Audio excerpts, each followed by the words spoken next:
Great song choice. A little bit more kind of uplifting. I feel a little bit robbed. I thought you were going to play something. I was so excited. That can be arranged if there's time. But I yeah. wasn't disappointed exactly. I was just like, oh, Avila's going to play something great. Oh, thank you. Well, maybe there's a little bit of time left in the end, but yeah, thank you so much. Thank you so much for staying with us until this moment. Really appreciate it. Of course. I love learning from you guys. It's always a privilege to be able to sit and just soak in wisdom and experience, especially like I'm I have some experience now, but I still consider myself very new. So anytime someone's like, let me share something or let me teach something, I'm like, please, please teach me something. Well, our pleasure. Safe and responsible use. My favorite things as a teacher, safe and responsible. Yes. Great. Well, everybody here seems like it. But anyway, the music is over. So we shall now get to the point with the question and the shares. Max, thank you so much for preparing all this information. Like I'm very happy that well, the things that I shared, there are things that I've been sharing for a very long time and that I've been like doing. And then Max has been doing all these trainings with like people who I really, really respect, and they have good things to share. So it's really, really nice to also have some additional, very, very good information. Thank you for preparing it for us. I feel like I learned myself a thing or two, definitely. So just wanted to open for everybody the floor. Any questions, anything you want to share, anything that came up for you? Go ahead. Hey, this is Dominique. I'm pretty new to this community, this idea of all of this. Like the most I've ever done around like being plant-based is like, being vegan and smoking weed on the weekends, listening to Snoop. So I had a very interesting 12 months in that my fiance transitioned from cancer. My brother was murdered in August. My cousin just transitioned from cancer too. And just a lot of grief moving through it. I'm in Colombia without a plan, no agenda, sold all my furniture, like left the job, just, pretty open to what the world brings me. So I'm interested in this because I read Will Smith's book and he's like, yo, it changed my life, like from like a celebrity lens that like, he was like, yo, I'm just a different person. His wife is like, I'm a different person, Jada Pinkett. I'm kind of wrestling with some fear here to do it without, close tribe or community or close friends or family. So I'm just kind of tripping off the idea of doing it for the first time with, I guess, complete strangers. I don't really like that language, but just people I haven't necessarily met before, because I'm not clear on what's going to come out. And like, I don't want to, I mean, we kind of spoke to it, but I don't want to be, like,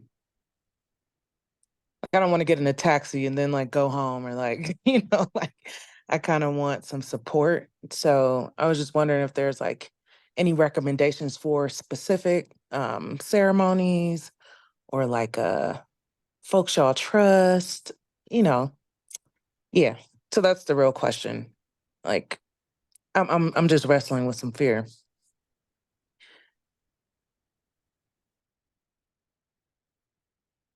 I can speak, and then Ivana, you can add something. So I think, first of all, Dominique, I'm so sorry for the loss that you've experienced in the last, in the last few years. It's definitely a lot to process. It's a lot to handle. I think the fear that you're feeling is completely normal, especially as it would be your first time sitting with the medicines. Completely normal, and it's actually a good sign, because it shows the reverence that you have for this kind of work. I think it's amazing that you found out about it through Will Smith's book. I think, yeah, it's And this was defi- prior to the Oscars, you know, this was prior to the, you know, violent attack on Chris Rock. Yeah, yeah. Well, I think ayahuasca is absolutely exploding in popularity right now, so it's only natural that there are going to be a lot of public figures opening up about it. What I would say to the fear that you have around doing this medicine in an environment with people that you don't know, people that are not, close family members or friends of yours, is what you'll find if you go to a retreat or go to a ceremony that's run really well and has proper structure and process around it, is that the connections that you develop and the sort of like the solidarity that you feel with the group that you meet in that kind of environment almost makes it feel like they're your family anyway. So it's actually a really, really beautiful moment to, engage in this work, be vulnerable, sit in ceremony with other people that are all going through ceremony. Everyone's going to be, if you go to a ceremony, everybody's drinking medicine. At the same time, everyone's working on their own stuff. And what we always say to the people that, come to ceremonies ahead of time is whatever you hear going on, whatever people are going through, it's really important just to send lots of love, compassion, and healing to those people, and just accept that people are going to have the processes that they're going to have, and it's all welcome. And we really stress the importance of the spaces that we create of being non-judgmental, safe, supportive spaces where we don't judge anybody's experience, and we don't put our agenda on anybody else in terms of how they react, or how they express themselves in the ceremony space. So I understand the apprehension that you have around sharing this kind of space with other people, but these are spaces that should be very, very intentionally created with a set of agreements that are set with the participants beforehand around things like, no judgment, and so, just being that supportive presence for each other. Ivailo, I don't know if you want to add anything about the upcoming ceremonies and retreats that we have, if that's something that people on the call might have more questions around. Thank you, Max. Thank you for answering that question or the questions. And Dominique, thank you for your question as well. I want to say something too. So first of all, the way we, for example, I think the experiences that we organize and the way we set up the individual ceremonies and also the retreats takes that into account. And for example, I feel like I have, even before I started doing this work, I feel like I got at least as much out of the sharing circles before, after ceremonies, then at least as much as I got from the medicine, because it was the opportunity to talk about what I experienced, what I felt, etc. So from the beginning that we started organizing the ceremonies, we always have a meeting beforehand and a meeting after. So like exactly to address one of these things that you mentioned, I feel like going with strangers to retreat. So we have this call before the ceremonies, and I'm sure maybe other places have it too. I don't know exactly, but we do. Before retreats, before ceremonies, we have a call with everyone on the group. Not only do we share advice on the preparation, and like how to use the days leading up to the ceremony, but also to get everybody to meet, like hearing about what everybody's going through, leading up to the ceremony creates a certain intimacy and connection in the group. And then when we go to the retreat or we go to the ceremony, we don't feel like we're actually there with strangers, but with people who whose story we know at least a little bit. It depends, you know, if you want to have an individual ceremony or a retreat.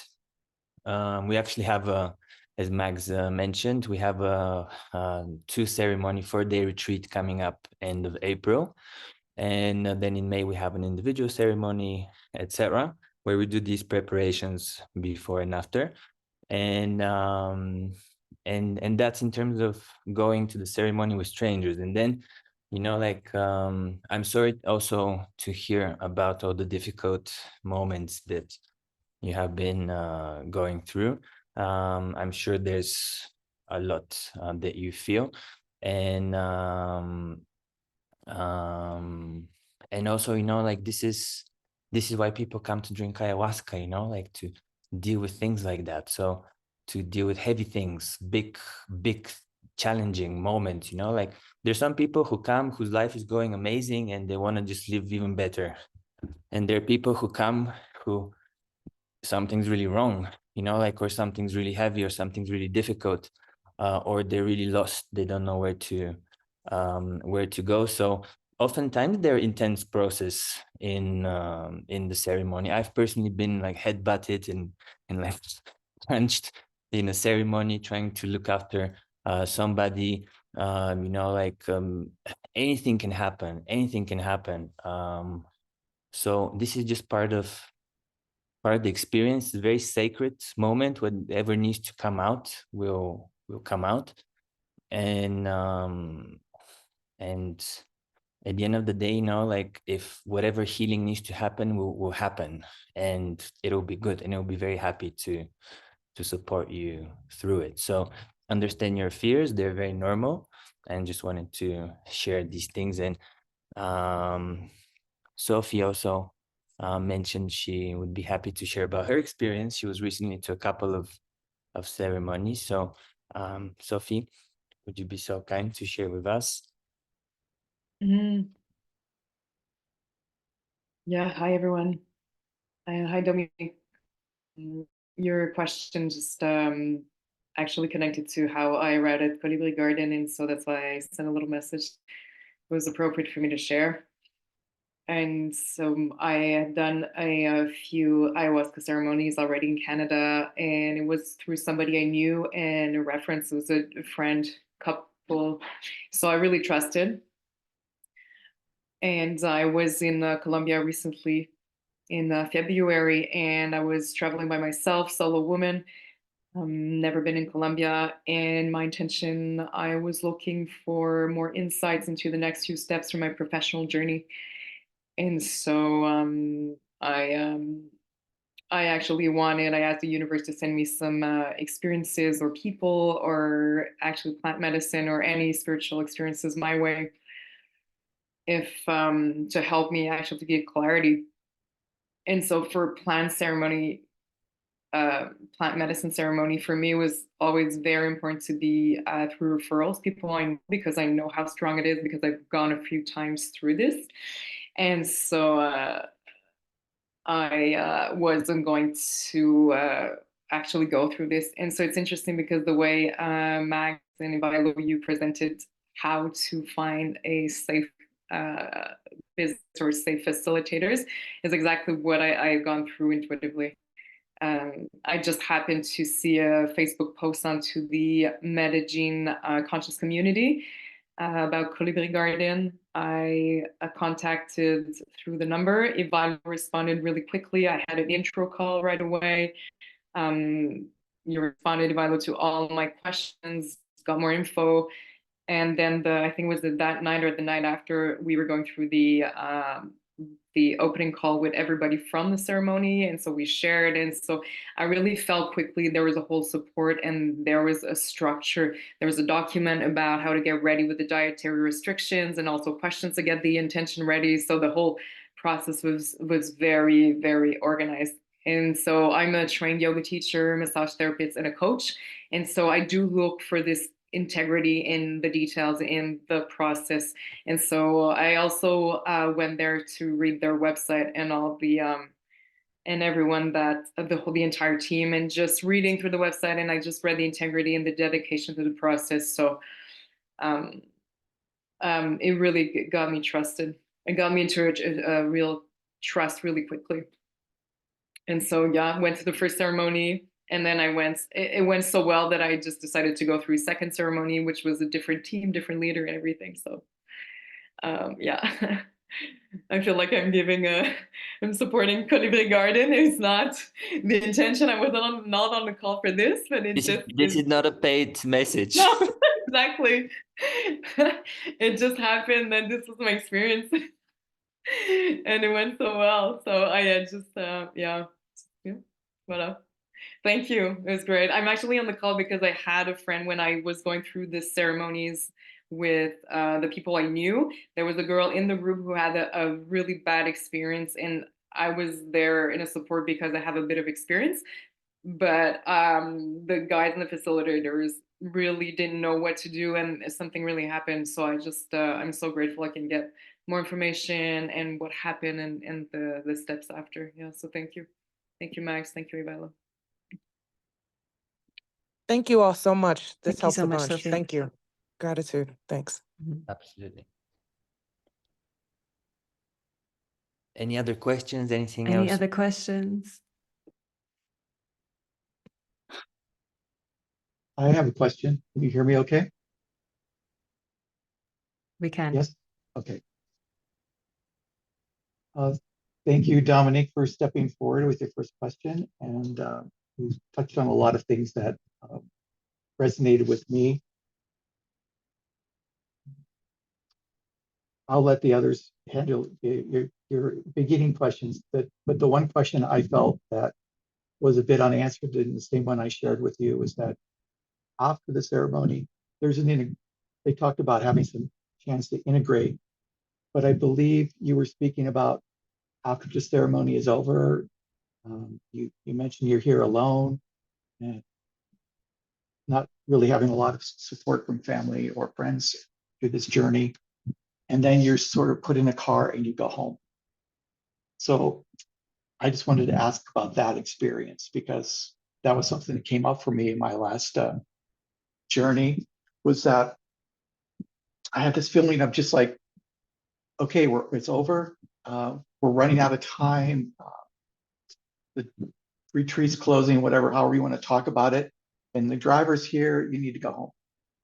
And sort of felt like I just was dropped into the car.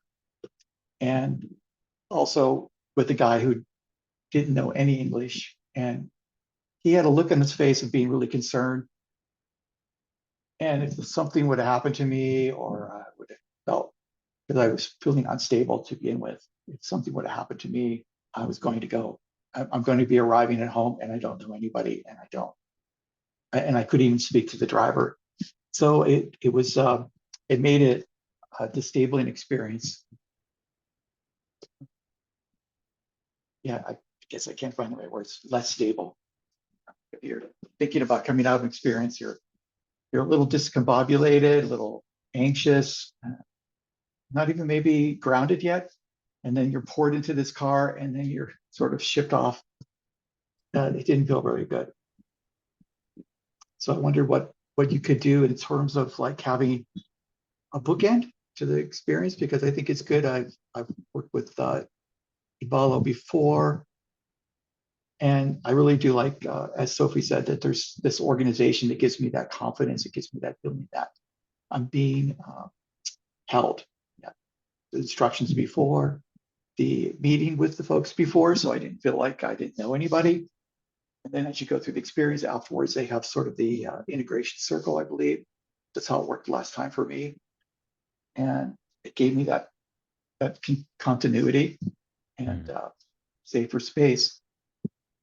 However, I didn't have that after the ceremony. And I just wondered some ideas you could have, sort of maybe breathing exercises, or you mentioned some body awareness work like yoga, or going for massage, something that will help you reintegrate into yourself until the the circle happens after the event. Sorry, it's really hard to answer that question. That's my question. Thank you, Greg. Thank you so much. Go ahead. Okay, I just want to make sure. Seems like I was rambling there. So people understand what I was trying to ask. Of course. Yeah, absolutely. I wanted to speak to that. So this is where, like the integration support comes in. Especially in the beginning when we start working with this journey, with these medicines, or we're dealing with something, it's very important to have that follow-up support, and it can make, like in an ideal situation is you have support and then you drink medicine. That's the best, because it's, like you drink medicine and then connect with yourself and you're able to process with somebody else, so this is it. Obviously, how amazing it would be that we all have like a coach and a therapist and all these things, right? But I guess there are also some free resources that are available, at least, like the monthly integration circle. I'm sure there are other places like that you can find on the internet where people get together on a regular basis: integration circle, men's circle, women's circle, stuff like that, to get that support. But really, in this kind of a process, it can be very challenging. For example, if like we have our friends and our family and we're going through a transition and we go drink medicine and there's this whole new world and we kind of have this new vision of the world, which is different from our support network and support system, which might even challenge our support network and support system in a moment when we're figuring things out. So in such a moment, it's definitely useful to work with a therapist and be very proactive about building these, like communities, sense of belonging through kind of like something that resonates more with you. I feel like that's part of the process. So if you don't have any support network, make sure to like either this is available when you go and work with the medicine, or you on your own find additional support to be able to do the work, or find free resources that are available. I guess that's something that I hope it answers your question. Yes, I think it did. Thank you. And I would just also add, Gregory, in terms of, finishing a ceremony and having to go home straight after the ceremony while still feeling maybe a little bit raw from the experience. I'm sorry that was your experience. And I think perhaps if you were to return to the medicine, looking at maybe a retreat where you have at least a full day and night after the last ceremony, where you're still with the people, you're still at the retreat, you're still with the group. And then you just have that time, at least 12, 24 hours after you finish the last ceremony to just really let everything sink in, let everything process and ground again. If that was your experience, then I would recommend looking for a space like that if you were to go again to the medicine. Oh, thank you. I think that's an excellent way to do it, because you went through the journey with these people. And at the end, you have some time before you transition back into the real world to, I guess, say goodbye, to some closure to the ceremony as well. Thank you. Absolutely. And it's definitely an adjustment. I've had plenty of experiences where I finished a ceremony, especially when I was living in the city and I was going back into Medellin and into the city, and feeling that energy of the city, feeling the density, and kind of like getting back to my apartment and being like, okay, what now? It's definitely can be very jarring. So even if it is the case that you have to go home soon after a ceremony ends, maybe making sure that there are things at home that you can do, like the different sort of practices that we spoke about, maybe making sure that you have some healthy food prepared in the fridge, or somebody else that you might be able just to spend a little bit of time with that day so that you're not completely on your own as well. That could be helpful. Okay, any other questions? I also wanted to say that if anybody has a question in Spanish, está bien, no hay ningún problema. Podemos también responder a las preguntas en español si tienen, o si quieren mandar en el chat, or if you want to put any questions in the chat, if you prefer not to to speak them aloud, that's also fine. We've got about 15 minutes left here for any further questions.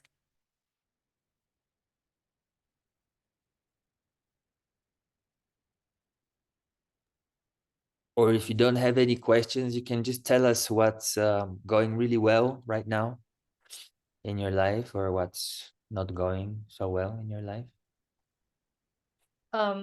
I wanted to mention that it was Gregory, right? I had the similar experience of like when the retreat was over, we went into the car. And I don't know how you guys find your drivers, but the lady I was with was the best person ever. I actually got sick on the way home, but she was so aware that she like pulled over the moment I was ill, and it was like totally fine. And she had the same kind of heart and care that all of the people what are the helpers, all the helpers had, like same kind, like she had tissues in the car, she had wipes, like she was ready to go. And so I appreciated that. Okay, Julia, yeah, she's great. She was fire. I was like, yeah, she was awesome. But also I felt like I wasn't completely alone in Colombia, but I didn't have my circle at that point. But I felt like the integration was sufficient. I had also met people up to that point who had at least had experience with medicine. So I let them know, like, hey, this is what I'm doing this weekend. So, and like, this is the time I'll be back. I also let my family know. They're not supportive of this at all. But if I really needed to call them, they were at least aware of like what was going on so that I could do that. And I'm someone who does some solo practices with medicine, especially mushrooms. I always let someone know, and I've never had to call anyone, but I always tell a couple of friends who like could walk to my house. Like it wouldn't be a problem. This is what I'm doing. This is when I'm doing it. If you get a call from me, just come over. And I think that that provides enough peace of mind that I've never had an issue because I've done that. So I'm sure having a facilitator would be a much safer, more recommended way of doing it, but I've just had really strong convictions in that area that that's how I've been led to do it. I don't recommend it to other people ever.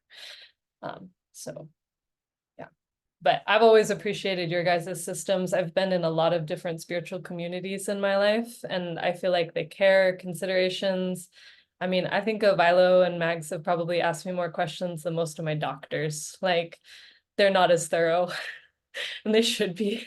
So I really appreciate that because I felt like there was nothing that was going to be missed or any negative kind of surprise.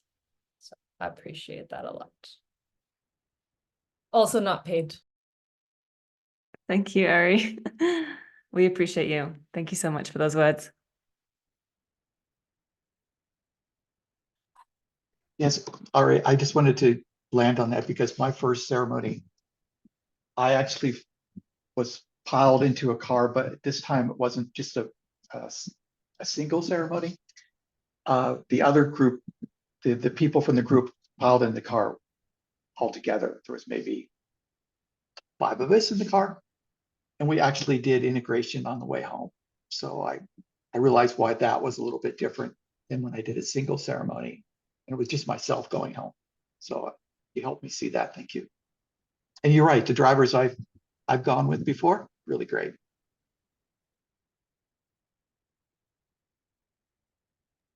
And no, I'm not being paid either. So Okay, does anybody else feel called to share anything at all?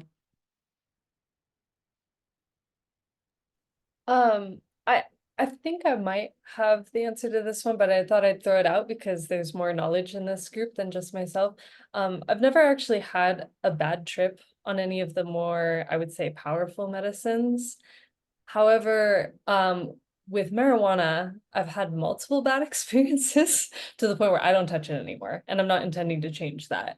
But is it possible to be allergic or just like not able to tolerate certain medicines due to body chemistry? And is there any way to like confirm that instead of just going like, maybe I'm the problem, or like, I don't know. I've been told that it's possible due to brain chemistry to be like allergic to marijuana.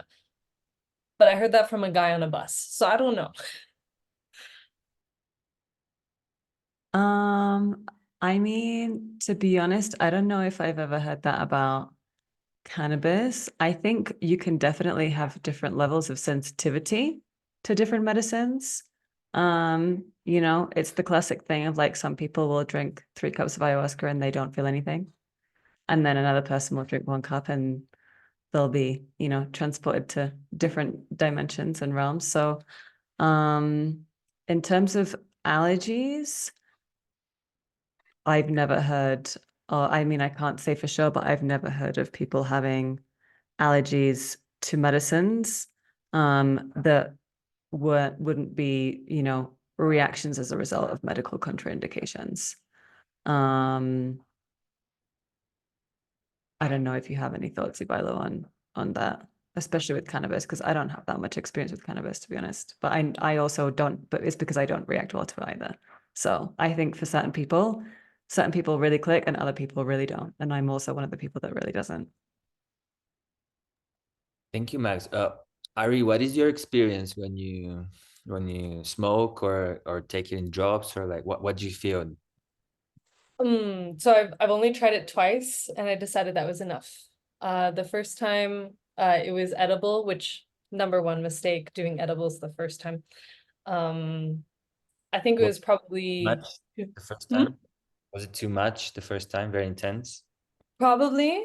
I think also the strain might be very powerful because there were 4 of us who partook together, and 3 out of 4 like had an adverse reaction, not like I had. I had a panic attack for an hour and a half. Unprovoked. Everything was going great. And then the other guy, I think he was just he just had a tolerance that was up to here. And then so yeah, my reaction was bit like every trauma, every fear that I've ever had in my life just came back to back for an hour and a half. So I had a lovely friend who was on the phone and I just called her crying and she's like, just talk to me. She stayed on the phone for an hour. And then the next time I tried smoking and just like half a puff, that was it. And basically my whole body turned into cement, but my brain kept going at the same pace or even faster than usual, which is a very uncomfortable feeling because I was just like sealed in a body that didn't work. My brain was still going. I've also had adverse effects to Asian sedatives, and I've been told that there's links. And so I'm kind of wondering, is this a chemical format in my body that says, we don't interact with this, thank you very much? Because I've tried a lot of the other medicines, no problem. Thank you for that. And I just want to ask you one more question before I speak back to what you say. When you take mushrooms to have a powerful experience, how many grams would you take? Would you say you need less to connect super strong, or you take a lot? I've done between 3 and 4 grams for my like solo trips. I've also started experimenting with microdosing, but I find that I think the mushrooms can be like little tricksters sometimes. I'll take a microdose and they're like, that's fine, but for this 45 minutes, you're gonna have a full experience. So I do have more than that. I'm sensitive to medication in general, so maybe that is a hint as well, but I don't feel like my mushroom experiences go far from the norm of what I've heard other people with the same usage and stuff, or the same supply. No, absolutely. I just wanted to ask you this question to perhaps see if you're maybe very sensitive, because there's some people that, like very, very super little medicine, they have amazingly powerful experiences. And also, yeah, so the first time, I'm not aware of allergies to cannabis. In fact, I would be more inclined to think that cannabis could be used in the therapeutic setting to help you with allergies and release allergies. That's a different conversation. But what I wanted to say is the first time you took the cannabis with the edibles is very difficult to dose. And what happens a lot with people who like start like encounter cannabis is the first time they have like a very bad experience and they never go back to it. So I think perhaps the dose the first time was not the most adequate, was very intense. And then after that, the second time, there's a thing that maybe with the smoking, like it's something that you don't like. And then perhaps the sensation, like triggered something. I don't know, if you had a panic attack for an hour and a half, that's a powerful imprint that you have on your nervous system, like associating this experience perhaps with this sensation of the panic attack. But you have to know that cannabis is a medicine when used in the right way. And also what you mentioned is that, like your body went numb and then your mind went super quick. What's good with cannabis and where it can be very healing is if you do some kind of a body practice like yoga, stretching with it. I've been to cannabis ceremonies where you can you would do like tai chi, meditation, but meditation to consciously connect with the body. So I wouldn't exclude or write off cannabis. I would encourage you to maybe go to a cannabis ceremony where there's another conscious practice like involved, and I think it's very powerful. In Hinduism, in Tantra, cannabis, ganja, that's where the name comes from, ganja. In the Santo Daime, they drink ayahuasca. It's a tradition from Brazil, and they actually sing about Jesus and Mother Mary and God and drinking ayahuasca. And then they finish the ceremony smoking Santa Maria, and then they dance. But again, this plant augments the energy, and we have to be very conscious not to let the energy go in the mind, because if we're thinking, we're gonna think, get paranoid, and then if we're connecting with the body, we're gonna really connect with intuition, inspiration, creativity. So yeah, that's what I wanted to share. I don't think you're allergic. I would be very highly surprised. It's very extremely rare to be allergic to cannabis.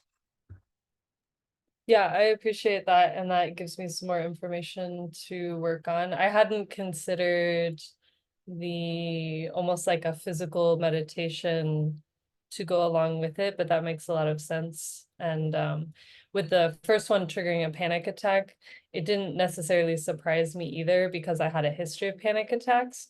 That was actually the last one that I ever had. So I almost wonder if it just, I'm actually grateful for that experience because it triggered some healing, and especially having the friend on the phone where I was able to tell her everything and she wasn't afraid, having that reaction from someone, just being able to hold all my fears and be like, it's okay.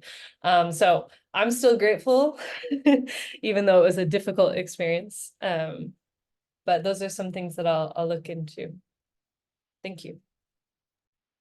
Yeah, Ari, I also just got a newsletter from Plant Medicine People, which is the organization that I did the training with, and it was about if you can microdose cannabis. So I'll forward that to you. I just noticed that come through today, and I also noticed that, I'm sorry, I don't know your first name.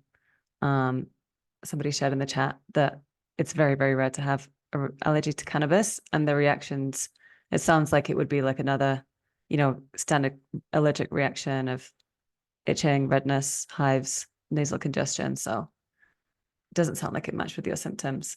But yeah, thank you for sharing that. Francois, okay, thank you. All right. Sophie, you have your hand up, please.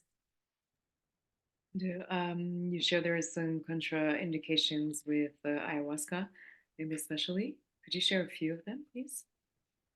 So the pharmaceutical contraindications with ayahuasca are mainly psychiatric medications, especially SSRIs. So medications that work with serotonin in the brain can be really dangerous. So those are like antidepressants, anti-anxiety, antipsychosis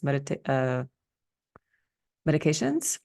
Antibiotics also should not be combined and any cardiovascular medications. So medicines for blood pressure and heart conditions also shouldn't be combined. And there are others as well. But the ones that I've heard having the most severe reactions are the SSRIs, the psychiatric medications. It's really important to have, at least 2 to 3 weeks free of any SSRIs coming up to a ayahuasca ceremony. And if people, would you say if the people really stop 2 to 3 weeks before their system is available to receive ayahuasca in a safe way? Or are they better to actually go through a process where there's a doctor like in the ceremony with them? I think the best thing for them is to work with their psychiatrist to taper off safely. And then, yeah, I mean, from what I've heard and from what I've researched, let's say 3 weeks. 3 weeks is enough time for them to be off the medication. I know people that have done it in much smaller time frames, but it's better to be safe than sorry. And they've had, good experiences with the medicine. In terms of having a doctor present, if that's what makes them feel safe to have a doctor present in the ceremony, then that's something that they can ask for when they're vetting retreat centers and stuff like that. I think if a proper intake process has been done, proper medical intake process has been done, and the people who are facilitating the ceremony know what to do in certain eventualities, whether it's, call an ambulance, take somebody to the hospital, use first aid or whatever it is.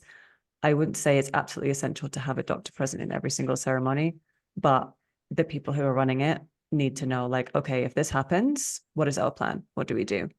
Yeah, those are my thoughts. Thank you. I also wanted to add a thing or two just very quickly. Yes, ideally people would want to come off the meds, and also there is a reason why people have been on the meds in the first place. So I think that like very very key this accompaniment throughout the process with more serious cases. Obviously, like the psychiatrist 100%, and I think also that someone, ideally psychiatrist who knows the medicine world, but if not possible to have that, like also have another person who understands this world to accompany. And in terms of like people and antidepressants, there have come people to ceremonies that have been using medications a lot. And speaking to Taita Giovanni, the very very least, depending on the situation, again the very very least is 3 days before, because chemically the medicine is out. This is not an ideal case scenario, and just saying that because not everybody can get off the meds for 3 weeks, it can be a challenge. Or if they're drinking these sleeping pills as well, can be quite a challenge as well to do that. But again, this is a more delicate moment, someone that needs to make sure they have adequate support. They're aware that like it requires some work. You're not just going to drink the medicine and it's going to sort things out for you. But definitely yeah, I think it's very important to do that. These are the counter indications, just to add to some of the things Max shared. Yeah, absolutely. It's really, really important to have that accompaniment and make sure that somebody isn't just, from one day to the next, just coming off medications like that, because it can be very destabilizing. Just one last thing I just wanted to share. I think I have only a couple of times turned down people to come to a ceremony. One of the times with someone was, he was like, oh, so I have to do the diet. That doesn't mean that I can't go out with my friends and drink. So just a different, I felt it was different energy. And then the other person was actually someone who was diagnosed with bipolar, who'd been taking medication, and they were actually off the medication. But for like 5 days before the ceremony, or could be, but I didn't take them because they didn't take them to the ceremony because they didn't have a therapist to work with them. This person did end up going to a private ceremony, just them and one other person. But again, like this is another level of responsibility to make sure that people are really supported with what they need to go through, not just come drink the medicine or go drink the medicine and then you figure it out. It's about once you open that door to be able to organize things. So that's it. That's it for me. Thank you. Amazing. Thank you. Any last thoughts, questions, anything anybody feels called to share before we close out the webinar?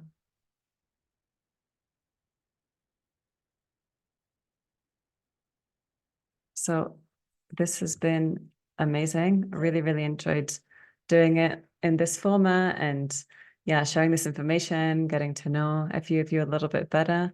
It's definitely something that we want to continue to do. So we'll be updating the WhatsApp groups and the newsletter that we send out as well with the information about future webinars.